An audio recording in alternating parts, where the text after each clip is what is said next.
Oke, jangan sembarangan untuk menilai mental health. Ini bukan masalah yang sepele loh, ini tuh masalah yang serius banget. Tanpa kalian sadari itu banyak banget penyakit serius yang dikaitkan dengan penyakit mental atau kesehatan mental.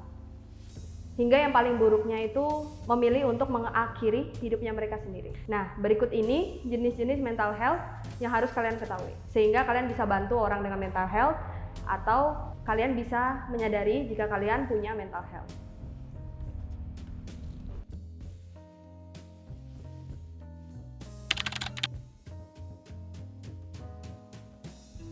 Anxiety disorder atau gangguan kecemasan. Orang dengan gangguan kecemasan biasanya terus merasa cemas. Mereka itu cenderung merespon segala hal secara berlebihan, seperti saat melihat benda atau situasi, seperti ketakutan, panik, jantung yang berdebar dengan cepat, dan juga berkeringat. Jika orang tersebut tidak bisa mengontrol responnya, ini akan mempengaruhi kehidupan sehari-hari mereka. Sekitar 25% orang dengan gangguan kecemasan membutuhkan pengobatan yang serius. Wajar sih kalau misalnya kadang-kadang kita merasa cemas atau merasa panik. Tapi jika perasaan yang kita rasakan itu lebih intens atau tidak kunjung hilang, tandanya mungkin kamu punya anxiety disorder.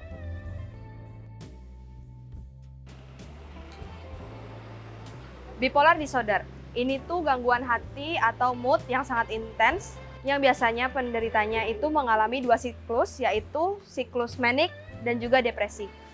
Siklus manic itu dia merasakan euforia atau kebahagiaan, dan siklus depresi itu dia merasakan down.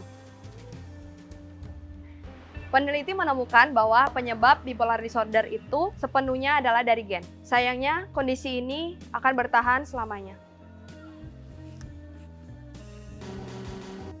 Depresi.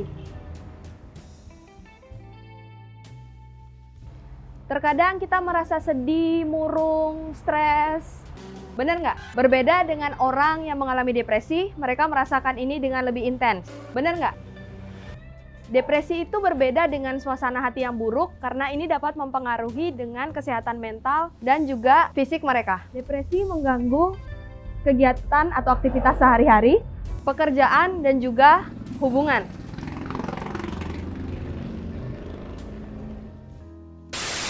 Jika kamu merasakan hal ini lebih dari 2 minggu, tandanya kamu mungkin mengalami depresi. Benar nggak? Gangguan disosiatif atau masalah kepribadian. Kondisi ini adalah proses ketika kesadaran seseorang terputus dari pikiran, perasaan, ingatan, atau keberadaan identitasnya. Gangguan ini termasuk amnesia, keadaan fugu, atau hidup di karakter yang dipercayai adalah dirinya dia sendiri. Kondisi ini adalah kondisi yang sangat serius, dibutuhkan pengobatan, diagnosa, dukungan dari orang sekitar maupun dari psikolog atau psikiater yang Anda temui. Eating disorder atau gangguan makan.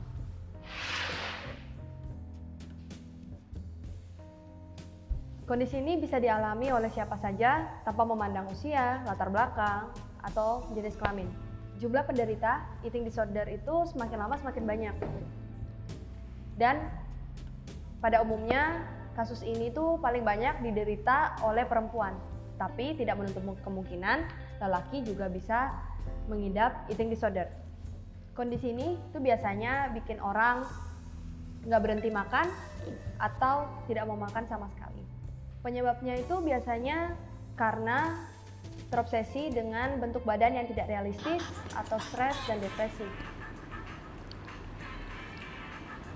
Jadi kalau kamu ngerasa kamu pengen makan terus atau nggak pengen makan sama sekali, mungkin kamu punya eating disorder.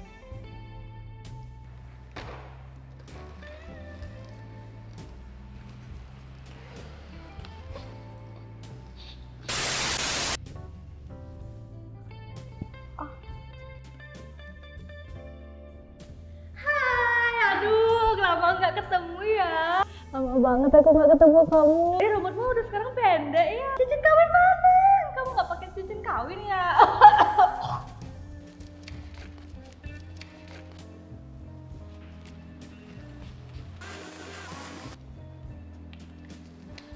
Obsessive Compulsive Disorder atau yang kita kenal sebagai OCD. OCD ini adalah gangguan lain dari kecemasan, impuls yang berulang. Gangguan ini tuh mempengaruhi 2-3% dari populasi dunia. Biasanya sih tanda-tandanya sudah terlihat sejak remaja atau waktu orang tersebut masih kanak-kanak. Ini tuh dikarenakan karena mereka tuh punya rasa takut yang berlebihan terhadap penyakit, ancaman atau bahaya, sehingga mereka tidak bisa mengendalikan rasa takut tersebut. Terus, orang OCD harus bagaimana? Tentunya mereka harus bertemu profesional agar mereka mendapatkan bantuan tentang kondisi mereka. Paranoia.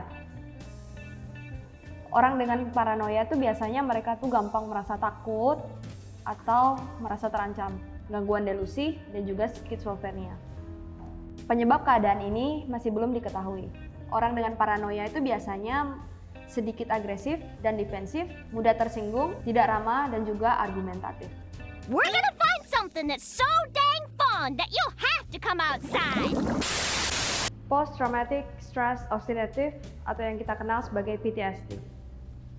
Kondisi ini adalah stres pasca trauma yang dimiliki orang yang pernah mengalami kejadian yang traumatis di dalam hidup mereka, yang biasanya kondisinya itu mengancam hidup mereka.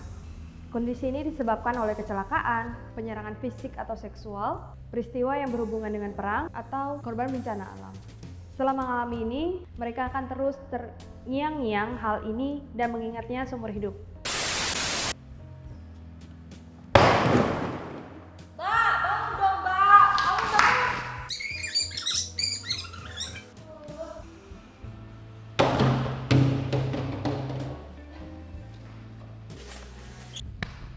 Skizofrenia. Kondisi ini mempengaruhi tingkah laku, emosi, dan komunikasi. Mereka yang mengalami situasi ini biasanya mempunyai halusinasi, delusi. Mereka juga mengalami perubahan perilaku. Perlu dipahami, penderita skizofrenia 2-3 kali lebih tinggi mengalami kematian di usia dini jika disertai dengan penyakit seperti diabetes atau penyakit jantung. Mereka tidak bisa bersosialisasi sehingga mereka menarik diri dari kehidupan sosial dan juga tidak peduli dengan penampilan. Penyebabnya bisa disebabkan oleh faktor genetik dan juga lingkungan.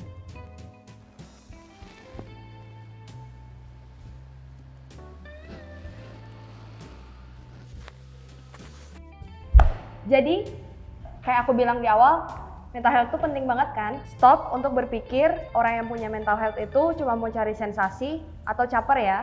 Bagi kalian, para survivor dari mental health, terus berjuang, jangan takut untuk speak up, ngomong ke orang terdekat dulu kalau kamu belum berani untuk datang ke psikolog atau psikiater. Paling penting, sungka.